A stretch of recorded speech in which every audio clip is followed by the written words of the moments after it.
Welcome back to the channel, guys. Hope you guys are doing well. Let's get into this Fiat 500.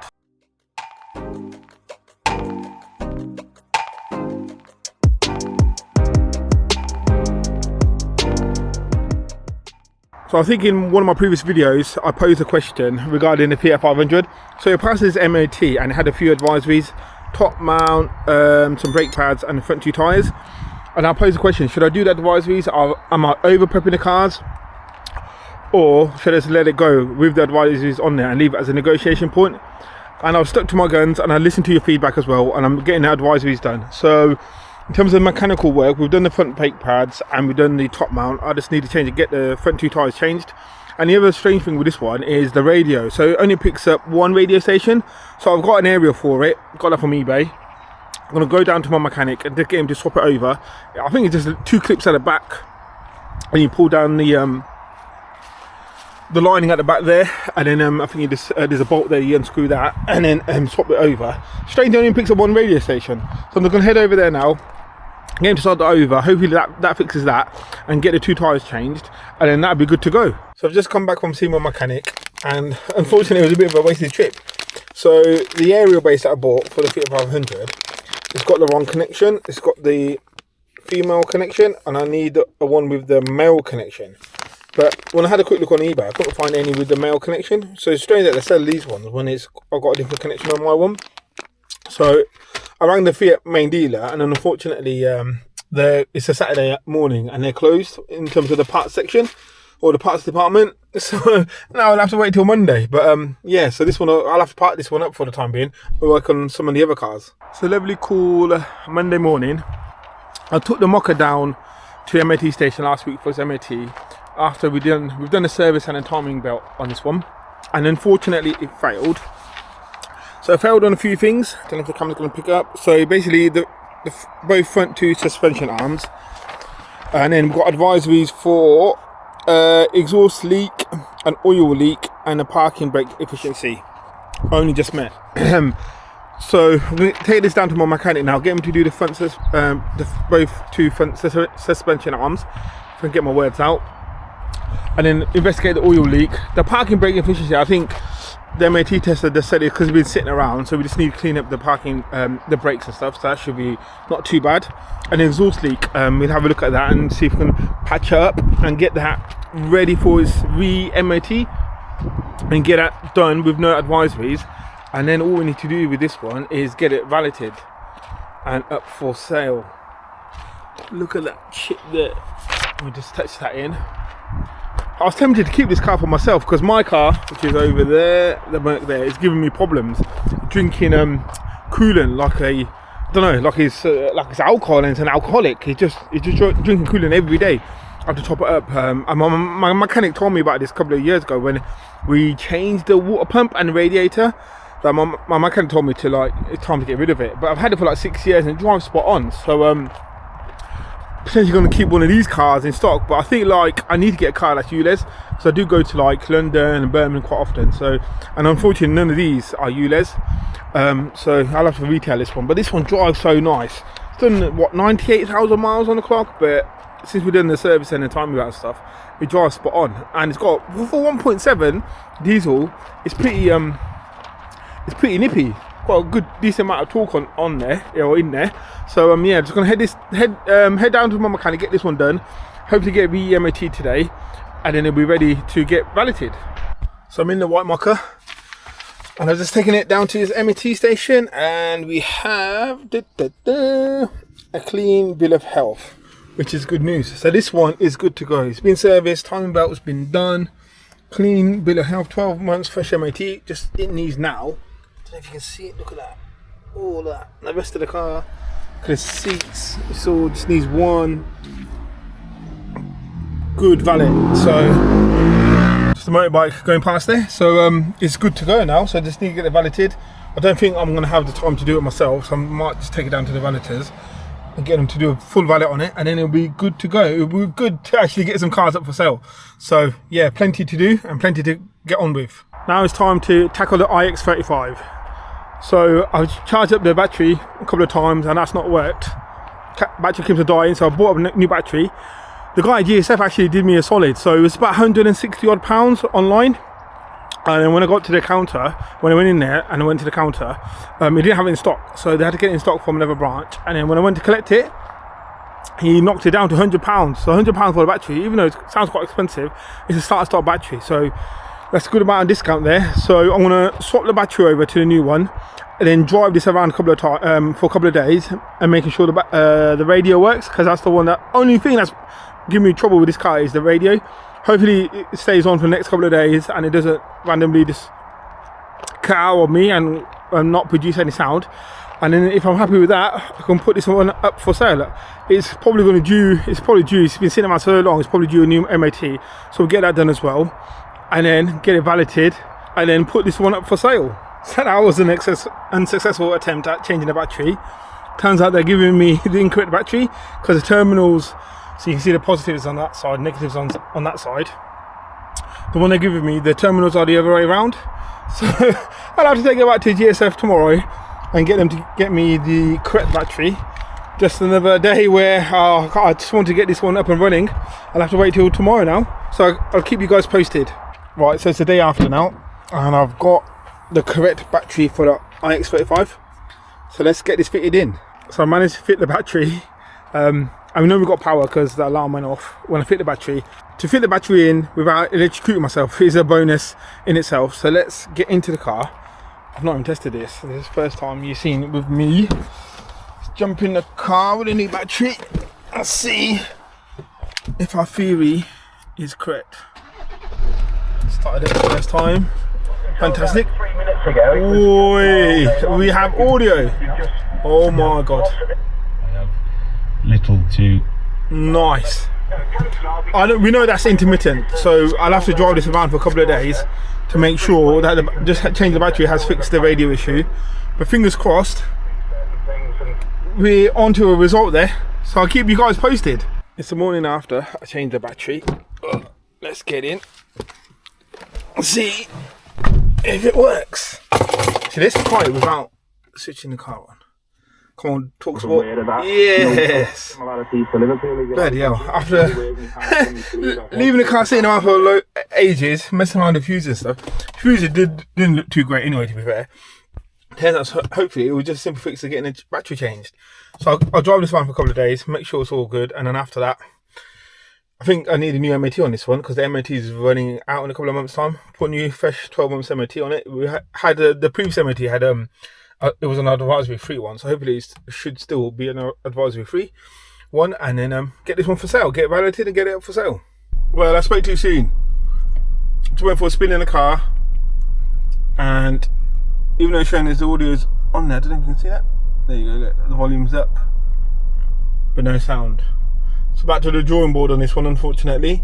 So it's either going to be the head unit or the amp in the car.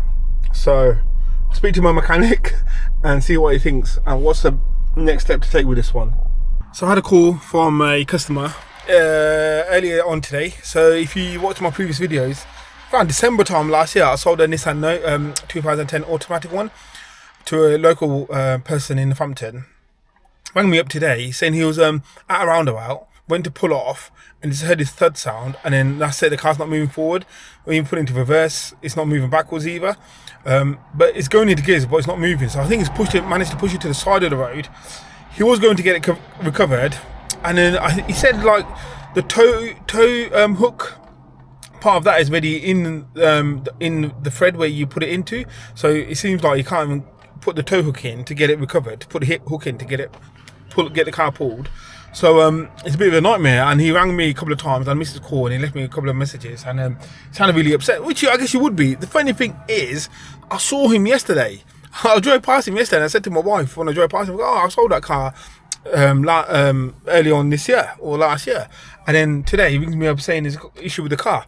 So as soon as he rang me and as soon as I spoke to him and stuff, I straight away thought, is it a CVT gearbox? Because I know that on the Nissan's a CVT gearbox can be troublesome. So I was like, that's going to sound like it's going to be an expensive fix. Spoke to my mechanic. Obviously, we haven't seen the car or anything yet.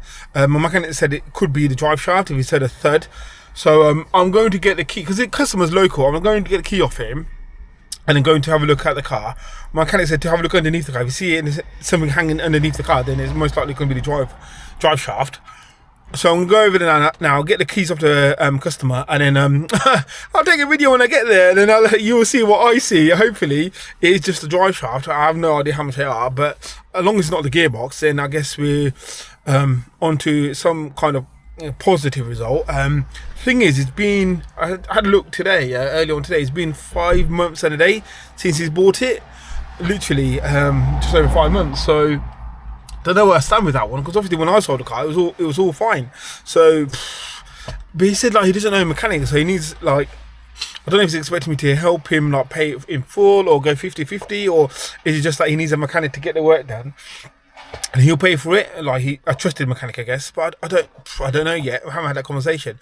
But let's diagnose the issue first, and then we can say to him, let's have a look at the car first, see what the issue is, and then we can discuss about how we go ahead and get it fixed. So yeah, I'm heading over now.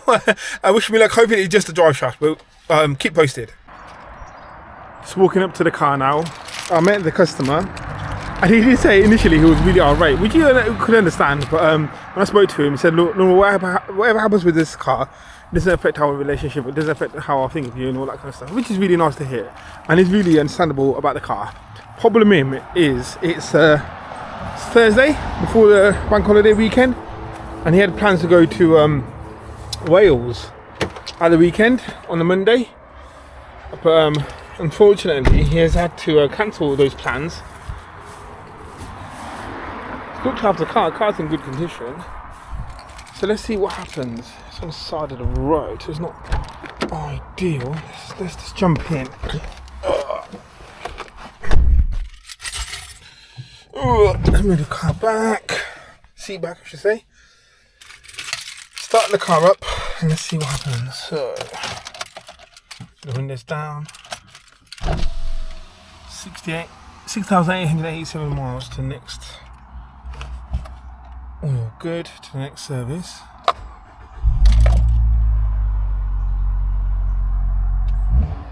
Car sounds like car's slightly low exhaust potentially. Car sounds good, 72,000 miles.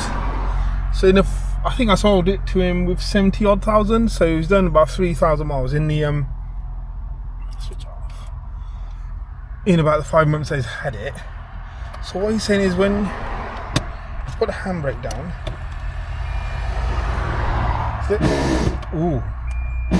Ooh, no, that's not good, is it? Going into neutral, drive. Uh-oh. You can hear that banging sound when I put it into 2 in the second gear. First gear, no noise. I don't know if the camera's picking it up. Hear banging sound. Put into neutral, still hear it. Put into reverse, no noise.